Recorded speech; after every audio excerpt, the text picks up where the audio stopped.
everybody used to think of Miami of Ohio as sort of the cradle of coaching. I said it's moved to the state of Rhode Island. Little old Rhodey is now on the map.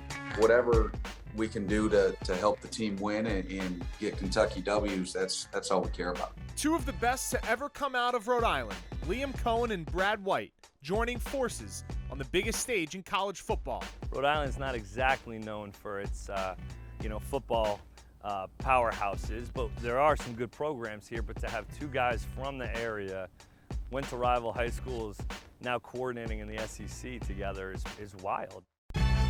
In the late 90s, White starred as a linebacker for Bishop Hendricken. A few years later, Coen came around and set records quarterbacking LaSalle. Then they both jumped into coaching following successful Division I playing careers. They followed similar paths to Kentucky, grinding their way through the college ranks, then getting a taste of life in the NFL, before eventually landing their first coordinator jobs in the SEC. I think we're both sort of high energy guys.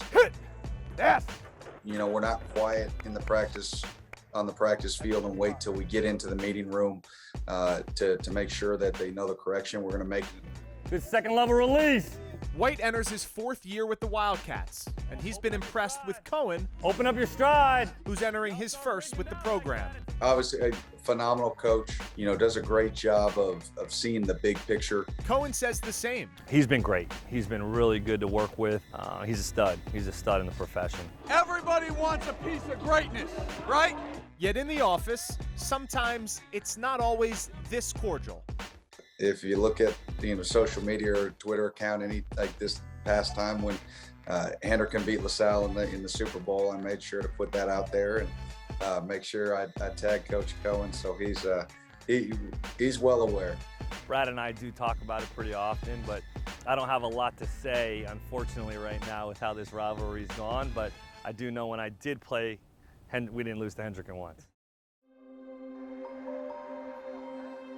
So on Friday nights, the rivalry remains. But come Saturdays, the Hawks and Rams will put their differences aside, bonded by Big Blue Nation, pulling for the Kentucky Wildcats and pulling for two of our own.